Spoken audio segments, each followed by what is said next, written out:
Welcome to another episode of Cigar Creed. I'm your host, JJ. And a familiar sight, Boveda. Now, if you guys are like me, living in the Arctic, no, I'm just kidding. It seems like it sometimes because the snow just does not stop sometimes in Canada. Anyway, nonetheless, I am in the winter season right now, and it is dry. The air is dry, and it wreaks havoc on humidors.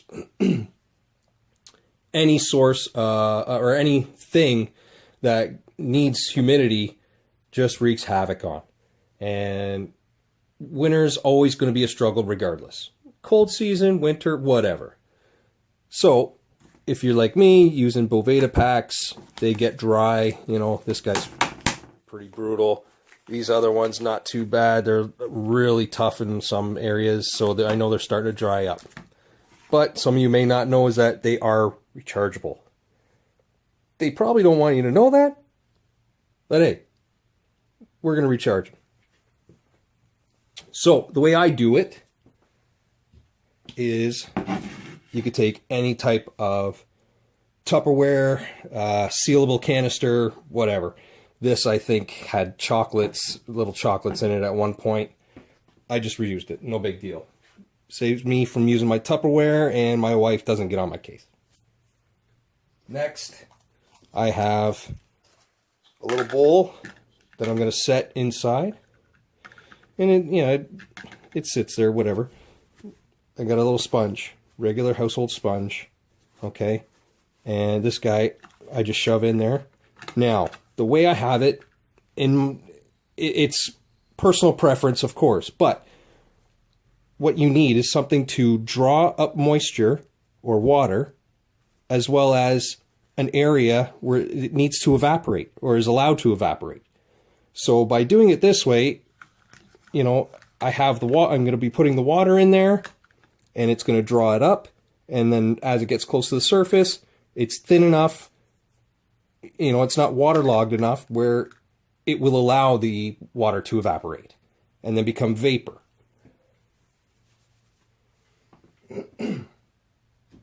So, not using distilled water, you don't need to. I'm just going to use regular tap water. Okay? Take it out. Just pour it over the sponge a bit. Press it down, make sure it absorbs.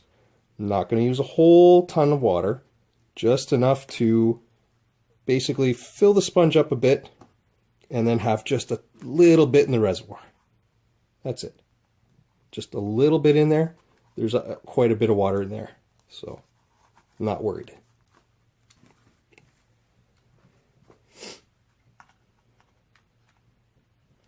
So I'm going to put it in there. Not going to... You don't want to get these guys wet in any way. They prefer you not to. It is paper after all. So I take my guys.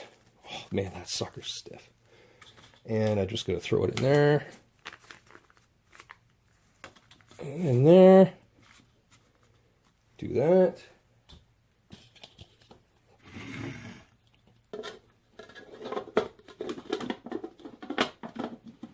Take the lid for it. Find my spots, close it up. Done. Okay? It's in there.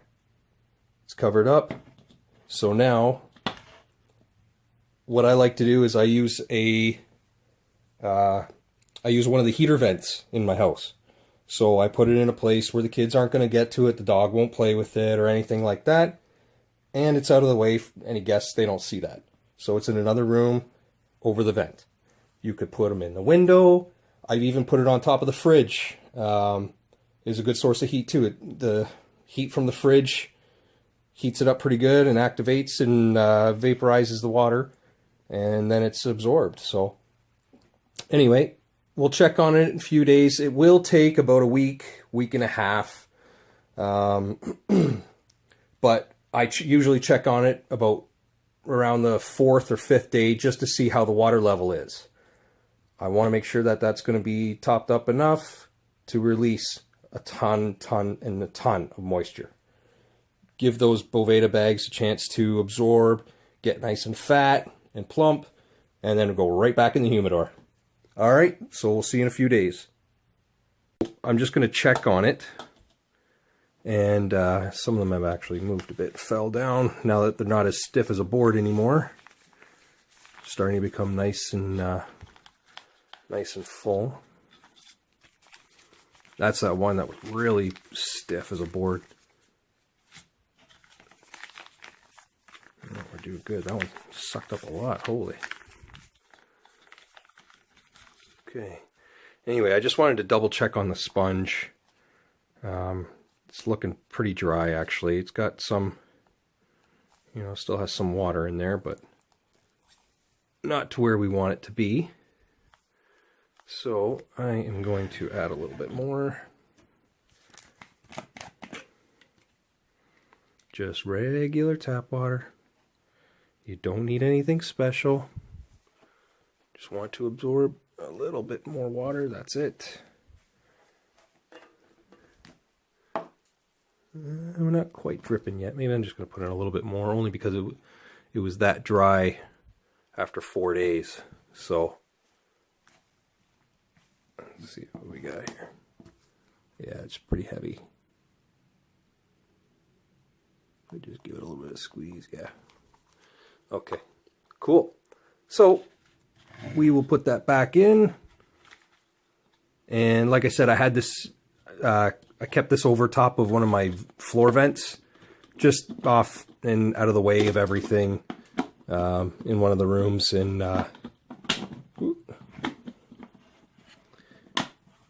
that's where I'm going to put it back. So just seal that all up.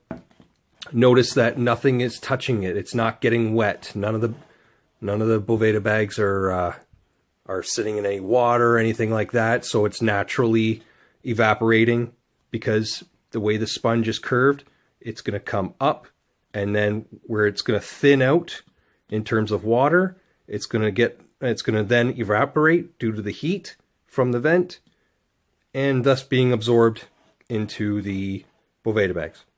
Okay, we'll give it a few more days and we'll check back. See you then. Okay, so we're back. It is now day 10 of our Boveda recharge. We had that break where, you know, we checked the sponge, filled it up. I think that was about day 4. And now we're at day 10 since we started this.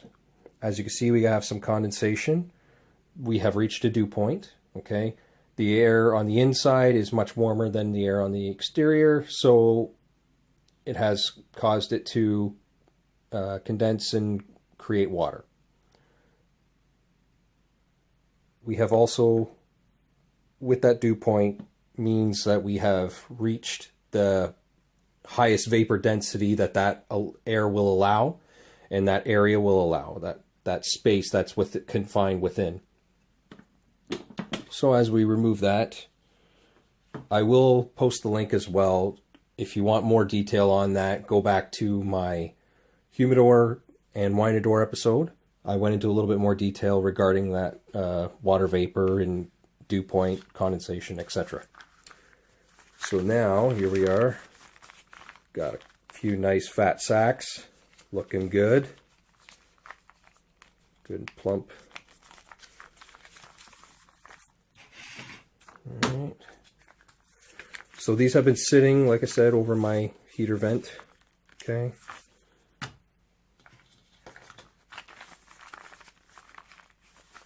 Every one of them. Nice. And this is what they did look like. Dry, hard, not very flexible and pliable in any way necessary. So look at that. There's the difference. Okay. Yeah, there's a couple that might be more plump than the others, but that's okay. We got a good start on it. Now, one thing is that, you know, you have to have, if you're going to be doing this, you need to have a other source of humidity. Whether you have a few extra Boveda packs at your disposal to take up the slack from these guys missing. I do have that. Sometimes if you have to throw in an extra little water pillow or, you know, a sponge puck or something like that, a one-way system, that's cool too. You know, use what works. Think ahead. What do I need? What's going to work? So again, you know, we have a little bit of water left in the sponge. That's good. And, you know, this method works for me. I'm not telling everybody that they should do this. This is what I find works the best. Yes, I've tried other means. You know, we all know, well, you wrap a paper towel around it, make sure the paper towel is not too wet, but not too dry.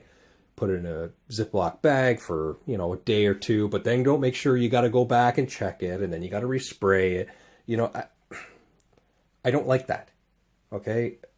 I look for other means of that work for me, not ones that I got to work for. So, you know, this, if I forget about it for a couple days, I don't have to worry. I know there's enough water in there that's going to continue to evaporate and create that vapor that I need for my bags to fill up. With the paper towel, you got to check on it. You have to make sure it's got enough saturation. One of the biggest things too is the container it's in. You do not need a large container for a couple of these guys. That's it. You don't need anything that large. Like I said, you need to fill that air with the water vapor that's released from the sponge.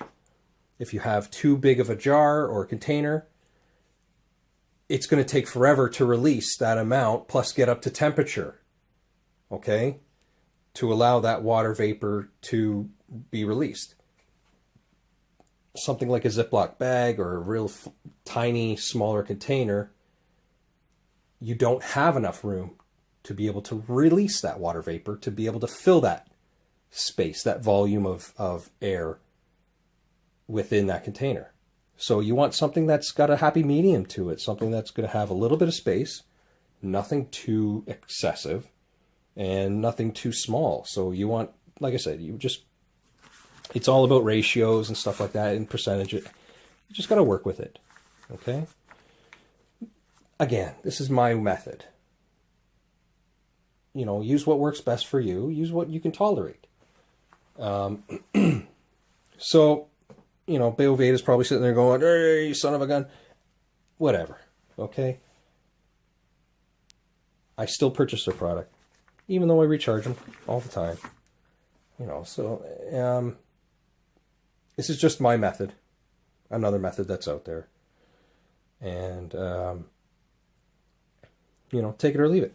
So, with that, another little experiment session gone. Don't forget to click that like button, subscribe, thumbs up, join the creed. Okay, more coming at you. We have cigar reviews coming. In a couple months, we're going to start sowing seeds for tobacco plants. So anybody who wants to get in on that, no problem. Yeah, so more for you, more creed coming at you. So stay tuned. See you soon.